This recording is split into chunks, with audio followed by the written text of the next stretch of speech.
우리 군의 해외 파병 활약상이 국제사회에서 큰 호응을 얻고 있습니다. 하지만 파병 활동의 법적 근거가 미비한 상황이어서 해외 파병의 법제화가 시급한 실정입니다. 해군이 남해와 동해 해역에서 북한의 잠수함 위협에 대비하기 위한 대잠전 훈련을 펼치고 있습니다. 엄연성 해군 참모총장은 훈련 현장을 찾아 적과 싸워 이길 수 있는 대비태세 유지를 강조했습니다. 영국 공군이 한미영 연합공군의 무적방패 훈련을 지원한 보이저 공중급유기와 타이푼 전투기를 공개했습니다. 특히 보이저 공중급유기는 우리 공군이 2018년부터 도입할 공중급유기와 같은 모델로 많은 관심을 모았습니다. 시청자 여러분 그리고 장병 여러분 안녕하십니까? 국방뉴스를 전해드립니다. 전 세계 13개국에 파견된 우리 군 1,100여 명의 활약상이 국제사회에서 큰 호응을 얻고 있습니다. 민군작전과 재건지원 임무 등을 성공적으로 수행하며 국방 한류 역할을 톡톡히 하고 있는데요. 정작 이 파병 활동의 법적 근거는 미비한 상황입니다. 국군 파병 활동에 대한 법적 정당성을 확보하고 보다 안정적인 파병을 위해 국방부도 해외 파병 법제화를 적극적으로 추진하고 있습니다. 이혜인 중입니다. 세계 평화와 분쟁 지역 주민들의 생활 여건 향상을 위해 민군 작전과 재건 지원 임무를 수행 중인 남수단 한빛부대. 유엔이 부여한 보르공항 확장 공사와 도로 보수 공사 임무, 의료 지원의 난민 보호수 지원까지 다양한 활동으로 현지 주민들에게 신이 내린 축복이라 불리고 있습니다. 여기에 한빛 농업기술연구센터와 한빛 직업학교를 개설해 남수단 주민들이 스스로 일어설 수 있도록 농업과 기술 교육을 실시하고 있습니다. 현재 국군의 해외 파병을 근거하는 유일한 법률은 유엔 평화유지 활동법, 즉 레바논의 동명부대와 한빛부대처럼 유엔 안보리가 주도하는 해외 파병 활동에만 참여할 수 있다는 겁니다. 때문에 그간 청해부대 같은 다국 접근과 아크부대처럼 국방 협력 활동을 위한 파병의 경우 그 근거와 형식 등을 두고 소모적 논쟁이 반복돼 왔습니다. 이에 대해 국방부는 해외 파병법을 제정해 유엔 안보리의 평화 활동은 물론 타 국가의 요청이 있을 시 국제사회에서 이뤄지는 재난 구호 활동에 보다 적극적으로 부응할 방침이라고 밝힌 바 있습니다. 지난 7월 국방부가 진행한 해외 파병에 대한 국민인식 설문조사에 따르면 대한민국 성인 74.1%, 즉 4명 중 3명이 해외 파병에 찬성하는 것으로 나타났습니다. 그 이유로는 유사시 국제사회의 지원을 더 쉽게 받을 수 있고 재외동포 보호와 우리 기업 활동에 도움이 되며 국제사회에서 우리나라의 위상을 높이고 경제적 이익을 얻을 수 있다는 판단 때문이었습니다. 이에 지난 8월 김영우 국방위원장이 국군의 해외 파견 활동에 관한 법률을 발의해 현재 국방위원회에 상정돼 있는 상태입니다. 국방부는 해외 파병법이 제정되면 국방 교류 협력이나 다국적군에 대한 법률적 근거를 마련하게 된다며 더욱 효율적이고 안정적으로 해외 파병 임무를 수행할 수 있을 것이라고 밝혔습니다. 지난 20여 년 동안 세계인들의 호평을 받으며 한국군의 우수성을 널리 알리고 있는 해외 파병 활동. 앞으로도 국가와 군의 발전에 기여할 수 있는 법적 근거 마련이 시급해 보입니다. 국방뉴스 이혜인입니다. 전 세계 유엔 평화 유지를 위한 PKO 병력 80%는 아프리카 지역으로 파병을 떠나는데요. 국방대학교와 한국유엔체제학회, 국제평화활동센터는 아프리카에서의 효율적인 평화유지 활동 방안을 모색하기 위해 세미나를 개최했습니다. 김도현 중사의 보도입니다. 국방대학교와 한국유엔체제학회, 국제평화활동센터가 지난 10일 대한민국과 아프리카 연합의 파트너십 증진을 위한 제12회 PKO 활동 세미나를 개최했습니다. PKO는 유엔이 관계 당사국의 동의를 얻어 일정한 군대를 분쟁 지역에 파견해 평화 유지와 회복을 돕는 단체입니다. 이날 세미나에는 PKO 분야에서 많은 경험을 갖고 있는 국내외 전문가 20여 명이 참석해 PKO의 미래 비전과 아프리카 지역의 협력 방안에 대해 창의적인 의견들을 나눴습니다.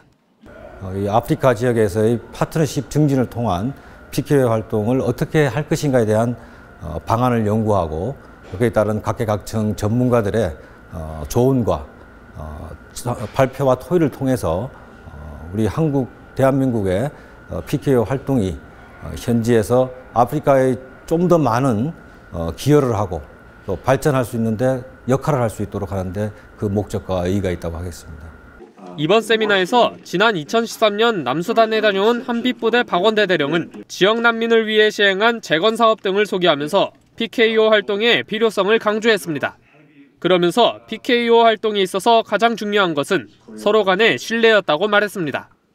Without this trust, we can do something on the road, on the bush, but the result, the outcome will be vanished in a sudden. 마틴 세바스찬 말레이시아 PKO 의장은 PKO 활동에 앞서 모의 활동이 우선 제공될 필요가 있다고 밝혔습니다. We must simulate scenarios during the training and see how people think, how people react in different scenarios. And that I think will be the greatest contributor in capacity building of field operations. 외교부는 재정과 병력 지원뿐만 아니라 기술 기여라는 새로운 분야를 접목시켜 세계 평화 유지 활동에 나서겠다고 밝혔습니다. As a leading country in ICT, so we hope that we could open a new modality of cooperation with the UN through this technical partnership with the United Nations. 한편 우리나라는 지난 1993년 소말리아를 시작으로 현재 남수단 재건 지원까지 총 7차례 PKO 파견 중 4차례를 아프리카 지역으로 선정해 병력과 재정, 기술까지 지원을 아끼지 않고 있습니다. 국방뉴스 김두현입니다. 해군이 지난 10일부터 북한의 잠수함 위협에 대비하기 위한 대잠전 훈련을 실시하고 있습니다. 엄현성 해군 참모총장은 훈련 현장을 방문해 바다로부터 오는 적의 위협은 반드시 해군이 바다에서 막아내야 한다며 전투준비 태세를 강조했습니다. 김하영 기자가 보도합니다. 적 잠수함을 탐색하고 있는 세종대왕함 전투지휘실. 수중의 미미한 음파 신호라도 놓치지 않기 위해 승조원이 귀를 기울입니다. 함교 응탐, 수중 접촉물 접촉, 잠수함으로 판단됨. 적 잠수함으로 추정되는 미식별 수중 물체가 음파 탐지기에 접촉됐다는 보고에 장병들은 즉각 전투 태세에 돌입합니다. 청원! 전투 배치! 전투 배치! 북한의 잠수함 발사 탄도미사일 SLBM 위협이 가시화되고 있는 가운데 해군이 실시하고 있는 대잠전 훈련 현장입니다. 이번 훈련은 잠수함 탐지와 추적 훈련을 비롯해 대공전과 대함전 등 복합전 상황에서 적 잠수함을 경멸하기 위한 연습들로 구성됐습니다. 특히 적 잠수함과 수상함, 항공기를 모사한 대항군을 운영하는 자유공방전 훈련을 통해 실전과 같은 환경을 제공하고 있습니다. 또한 이번 훈련에는 미 해군의 수중전투 수행 발전센터 평가관들이 동참해 대잠전 수행 능력에 대한 평가와 토의를 하며 내실을 기했습니다. 이번 훈련을 통해 수중으로 침투하는 적 잠수함을 경멸하기 위한 우리 군의 대잠 능력을 확인하였습니다. 해군은 수상, 수중 어디라도 도발하는 적은 반드시 그 자리에서 경멸하여 수장시키겠습니다. 한편 엄현성 해군 참모총장은 14일 훈련 현장을 방문해 대잠전 능력을 점검했습니다. 엄 총장은 바다로부터 오는 북한의 위협은 우리 해군이 반드시 바다에서 막아내야 한다며 오로지 적과 싸워 이길 수 있는 전투 준비에 전념하라고 당부했습니다. 국방뉴스 김하영입니다. 영국 공군이 지난 11일 경기도 오산 공군기지에서 무기체계 공개 행사를 열었습니다. 이날 행사에는 우리 공군이 도입할 예정인 공중급유기와 동형 모델인 보이저 공중급유기가 선보여 참석자들의 관심을 끌었습니다. 이용석 기자입니다. 영국 공군이 한미형 연합공군훈련 무적방패를 지원한 보이저 공중급유기와 유로파이터 타이푼 전투기를 선보였습니다. 보이저 공중급유기는 우리 공군이 2018년 도입할 예정인 A330 MRTT 공중급유기와 동형 모델입니다. 이 때문에 이번 행사에 방위사업청과 공군 관계자 등 200여 명이 참석해 앞으로 우리 군이 운용할 기체를 미리 살펴보고 영국 공군의 노하우를 들었습니다. 영국 공군은 다목적 공중급유기 보이저의 도입이 영국 공군의 작전 영역과 능력을 혁신적으로 확장했다고 강조했습니다.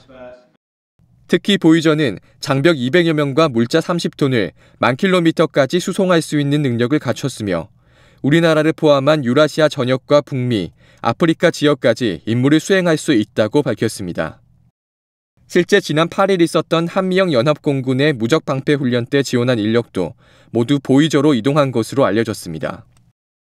A330 MRTT는 민항기인 에어버스 여객기 A330을 개량해 만든 다목적 공중급유기로 길이 58.8m, 동체폭 5.6m에 달하는 세계에서 가장 큰 공중급유기입니다.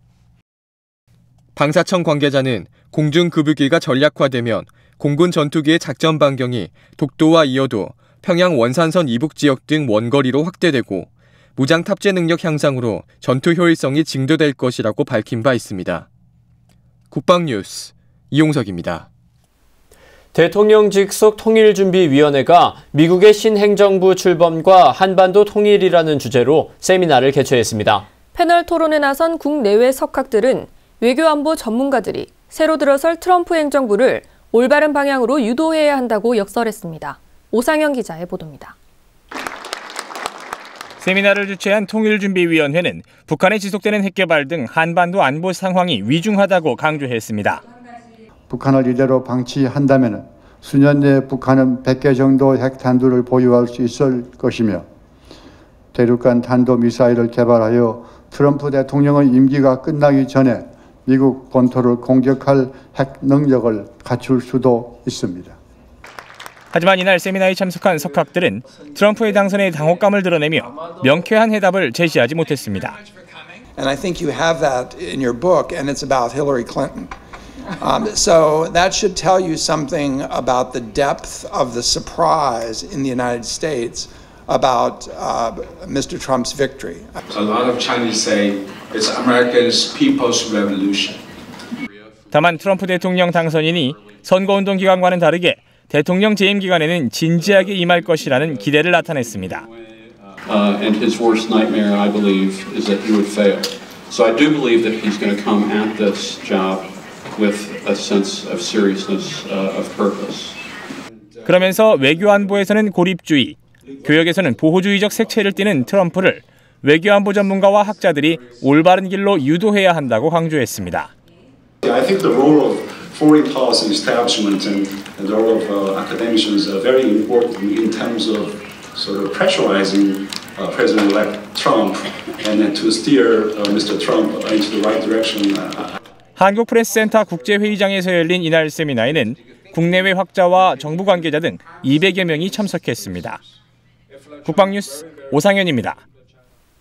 국방홍보원이 국민과 함께 만드는 소통형 소셜뉴스인 콩뉴스가 행정자치부 장관상을 수상했습니다. 국방홍보원은 지난 6개월간 범국민적 안보공감대 형성을 극대화한 점을 인정받아 수상의 영예를 나눴습니다.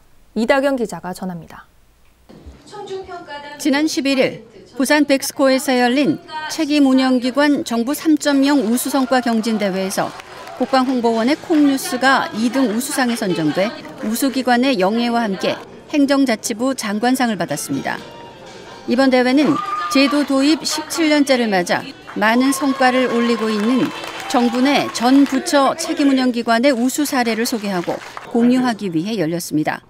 최종 본선에 오른 12개 기관이 각각 업무 혁신, 대국민 서비스 사례를 발표한 가운데 국방홍보원은 브랜드 개발부터 콘텐츠 기획, 사후 관리까지 고객이 주도하는 콩뉴스를 소개해 호응을 얻었습니다. 국방홍보원은 호국보훈의 달에 모두 517건의 국민 의견을 받아 진행한 네티즌과 함께 만드는 애국 투어 지도를 비롯해 북한의 주요 서해 도발 역사, 군대 경례 구호, 군복의 모든 것, 대한민국 특수부대 등 102건의 콩뉴스를 제작했으며 고객과 소통을 강화함으로써 정책 고객, 대학생 등으로 구성된 청중평가단 100여 명과 전문가로부터 높은 점수를 받았습니다. 앞으로 이 콩뉴스가 많은 국민들에게 다 전달될 수 있도록 노력할 것이고 또 이 콩뉴스를 통해서 이제 국방에 대해서 몰랐던 사람들이 더 많이 알게 되는 계기가 됐으면 좋겠습니다. 한편 행자부는 자율성 확대 등 지속적인 제도 개선으로 책임운영기관이 정부 3.0의 선도 모델이 될 수 있도록 적극 지원할 계획이라고 밝혔습니다. 국방뉴스 이다경입니다. 현재 사용 중인 K1 방독면을 보완하는 K5 신형 방독면이 최근 개발됐습니다. 유사시 북한의 화생방 공격에 대비하고 군 장병들의 전투력을 높이기 위해 고안됐습니다. 방산 방산인 윤현수 기자가 취재했습니다. 주식회사 삼청에서 32억 원을 투자해 개발한 K5 신형 방독면입니다. 현재 사용 중인 K1 방독면과 비교해보니 훨씬 뛰어난 성능을 자랑합니다. 먼저 렌즈의 경우 안경 모양인 이안식에서 고글 모양인 이란식으로 바뀌었습니다. 전방의 시야를 넓히기 위해 고안된 방식으로 기존보다 15% 이상 시야가 확대된 것으로 분석됐습니다. 기존에 한 개였던 정화통은 2개로 늘어났습니다. 한쪽이 망가져도 다른 한쪽으로 숨을 쉴 수 있도록 하기 위해서입니다. 난연성 재질로 만들어져 950도 이상 뜨거운 열에도 견뎌낼 수 있는 게 특징입니다. 올해에 처음 10월 달에 초도 양산을 해서 납품을 시작을 했습니다. 저희가 2016년부터 전력화를 시작을 해서 2025년까지 전력화를 이제 완료하게 되어져 있는데요. 특히 미국이 보유하고 있는 여러 가지 특허를 피해 국산화 개발에 성공해 더욱 주목을 끌었습니다. 국산화 개발의 활용 점정은 팝업 밸브. 3년여간 수많은 시행착오 끝에 국내 고유 기술이 고안됐습니다. 특히 그 중에서 이제 이쪽 안쪽에 들어가는 이 팝업 밸브 같은 경우에는 사실은 미국 같은 경우에는 그들이 사용하지 않는 그런 기술까지 개발된 것들을 모두 특화해놨기 때문에 사실은 가장 좀 저희가 힘들었던 부분이었습니다. 국내는 물론 해외 수출 다변화에도 집중하고 있습니다. 중동과 유럽, 동남아시아 등지 수출을 기반으로 세계 시장에서 저변을 확대해 나갈 계획입니다. 우리 군이 어떤 그런 문제 없이 임무를 수행할 수 있도록 그렇게 잘 앞으로 만들 거고요. 우리 군이 쓰고 있는 이런 우수한 제품들을 해외 시장에 더 많이 수출할 수 있도록 노력을 하겠습니다. 미국과 영국 등 세계 최고 수준의 방독면과 견조도 손색 없는 K5 방독면. 국내 고유의 기술력으로 대한민국의 안전을 만들어 가고 있습니다. 국방뉴스 윤여수입니다.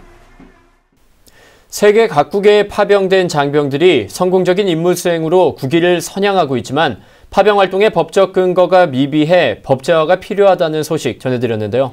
해외 파병법이 하루빨리 제정돼 더욱 효율적이고 안정적으로 해외 파병 임무를 수행할 수 있기를 기대해봅니다. 국방뉴스를 마칩니다. 시청해주신 여러분 고맙습니다.